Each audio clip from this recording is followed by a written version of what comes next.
Autobots, transform!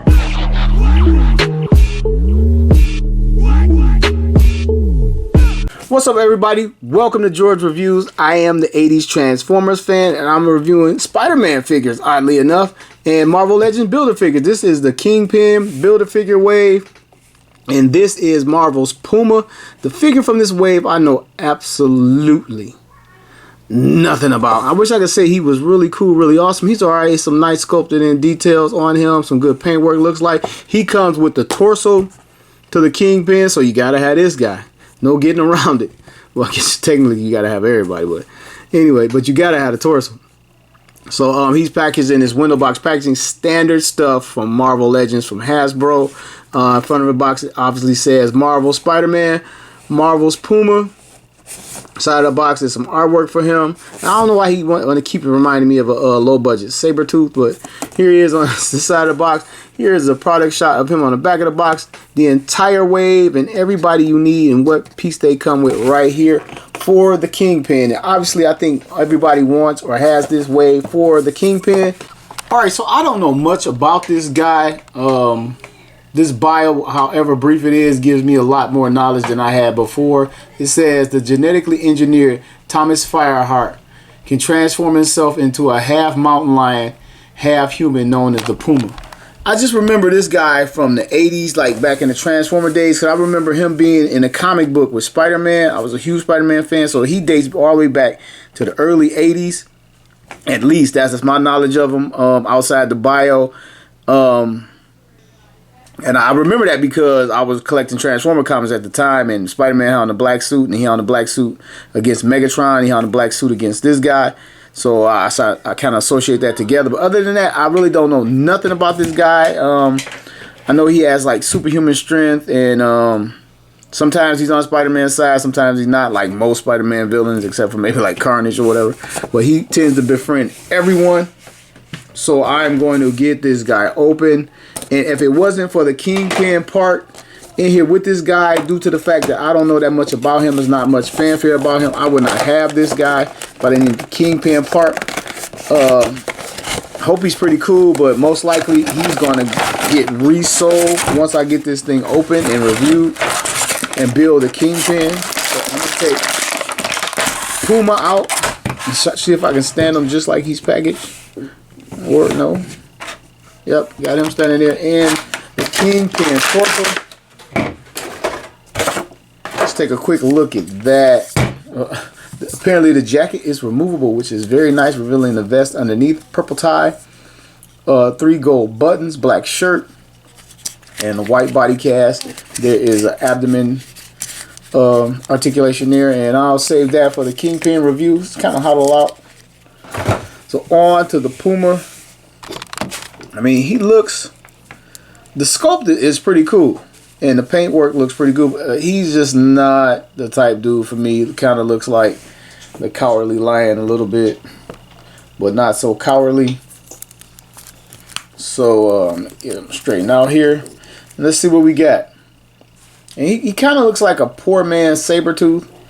And I guess maybe that's just me thinking about Sabretooth. So some people might actually be a fan of him. He has these feathers, like maybe when he transforms back into a man, he's Native American. I'm not sure. Original American, I should say. Alright, the paint apps on mine look pretty good. The only thing that's really painted is this, like, what is it, mustard color, brownish color underneath this arm, because this is a brown plastic here, and they painted over to make this all look uniform, like he's wearing like the little leotard thing. So that's pretty much the bulk of the paint. He has some painted on fur on his elbows right there.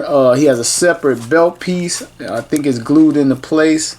That's a separate scope. The little armband is a separate scope with the feather coming out, and it can, I don't know if it's glued here too.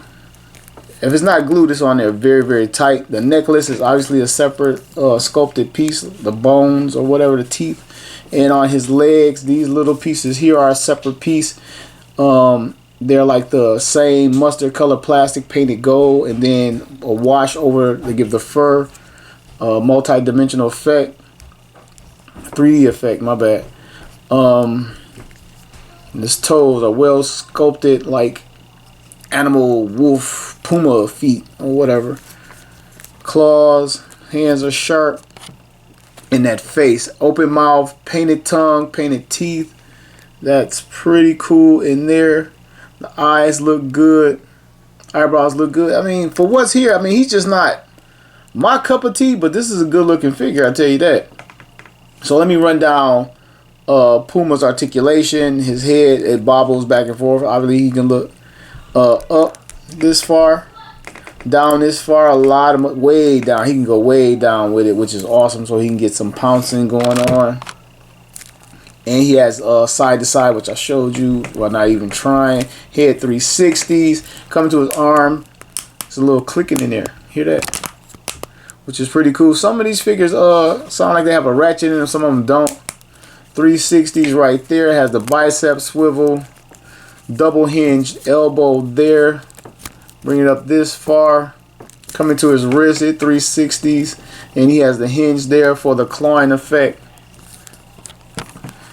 And his ab crunch is pretty much standard in there. You can get it back this far. Not that far back, but how far do you need to go back? His waist. He does have a waist rotation, but it's busting out the belt right here. When you do it, or whatever, you can see that. Legs side to side. Front to back. Bicep swivel here. I mean bicep swivel. Thigh cut right here. Double hinge knee on all the legends. His is a little stiff, not quite going back as far as some of the others. And he has a shin cut. He's not wearing boots. And his foot has all the standard articulation, side to side rocker and front and back motion. So he has all the standard articulations from 98% of Marvel Legends. And he's not packaged with any real accessories. Like this guy doesn't have a chain, a whip, a hammer, or a whistle. So I guess he has this necklace. This bone necklace is molded in. It can slide off over his head. You don't have to pop off his head to bring it out. And I think I missed the feather back here. He has, I think it's a separate piece plugged in. Yep, it's a separate piece plugged in with a little bit of a white over the red plastic. It's a softer plastic. So I'm going to show you where I keep calling him Sabretooth. And Marvel Comics, DC Comics, in any fiction genre is not shy with like making a character to look like or resemble or be a secondary character to a very popular character. Sabretooth is very popular, and you can see where I drew my comparison from, how he has the yellow and brown. This guy has like a mustard and I don't even know what to call it, burgundy-ish brown or whatever. You can see how the stripe goes down the middle. Stripe goes down the middle. The sides of the outfit is yellow or mustard. You see where I get that from. See, we got the clawed hands.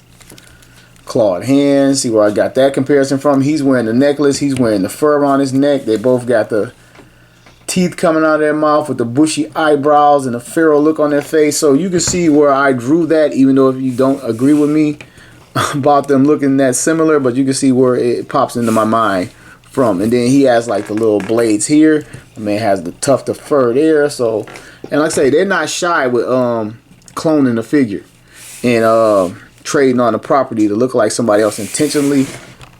And by the way, size comparison with Sabretooth. Here he is with previously reviewed 6-arm Spider-Man, depending on my video review upload order. And here he is with fellow feline Black Cat.